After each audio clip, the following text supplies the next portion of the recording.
caadooyinka sida maalinlahan u sameeyno waxay qaabiyeen nolosheena mustaqbalka.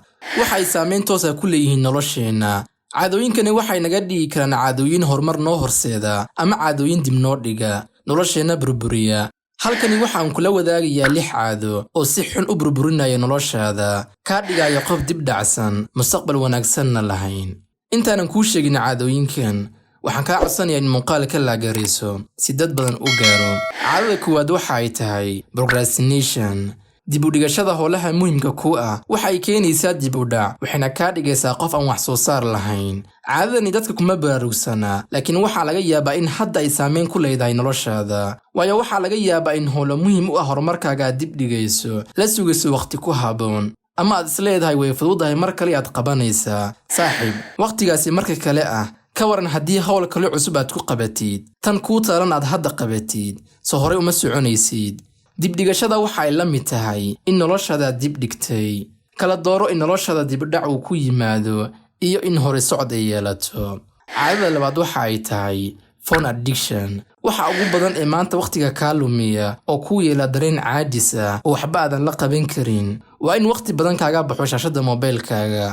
waxaad furaysaa abab kala duwan oo social media ah, ma aqaano waxa aad ka raadinayso, laakiin waxaan hubaa inaad la qabsatay waqtigan aad isku dhaafinayso, laakiin waxa uu khatar ku yahay mustaqbalkaaga. ababkani kala duwan ee aad iskaga daba meeraysanaysid noloshaada wax horumar kuma soo kordhinayaan, laakiin waxay ka luminayaan waqtigaaga. ma is aragtay adigoo maalinkii oo dhan ku foorara moobilkaaga, habeenkii dareen noocay aad la saaxanaysaa? ma adoo raali ka ah naftaada aad saaxataa, mise adoo cagajiidayo caajis uu ku hayo, xitaa aad dareemayso in sidan aysan xal ku ahayn? jooji isticmaalka badan shaashada moobilkaaga. waqtigaasi aad ku bixinayso waxaad gelisaa wax kale oo faa'iido ku leh, sida inaad xirfad ku barato, ku shaqayso, ama wax kale aad ku qabsatid. xitaa haddii waqti kale ka soo hara intaasi ay jiraan, waxa kugu filan in moobilka aadan isticmaalin oo keliya aad adiga waqti qaadatid. taasaa kaga fiican oo maskaxdaada u nafis ah. caadada saddexaad waxa ay tahay unhealthy eating.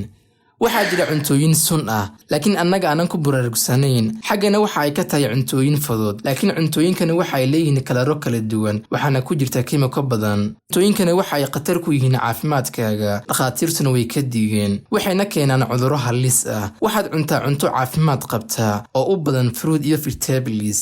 markasta waxaa la dhahaa muuqaalka jirkaaga waxaa saameyn ku yeesha cuntadaad cunayso. haddii aad rabtid muuqaal wanaagsan aad lahaato, waxaad cuntaa cunto caafimaad qabta. caadada afraad waxa ay tahay negative thinking. inaad si qaldan markasta aad u fikirto waxay kugu hogaaminaysaa in si qaldan aad u noolaatid. dadka aad ka aaminto fikrado qaldan, xiriirada bulshada iyo isdhexgalka aad ka aragto dhinaca qaldan. qofka aad saaxiibahatiin ku fikirto inuu kugu danaysanayo, malahaaga wanaagsanayn, noloshaada maxaad ka malaysanaysaa? iyana lafteeda dhanka qaldan unbay aadi doontaa. wanaaji fikirkaaga, wanaaji malahaaga. alle waxa uu xadiis qusi ku leeyahay, anigu waxaan ahay waxa uu addoonkayga iga malaysto. haddii khayr iga malaysto wuu leeyahay, haddii shar iga malaystana wuu leeyahay. si wacan malahaaga u wanaaji, nolol wacan ayaad ku noolaanaysaa. caadada shanaad waxa ay tahay wasting time. waqtigaaga maalayacni ayuu ku lumaa. maalin kasta waa soo toostaa adoo hal tallaabo aad u qaadin xagga riyadaada. waxaad waqtigaaga ku bixisaa wax adduun iyo aakhiro faa'iido ku lahayn.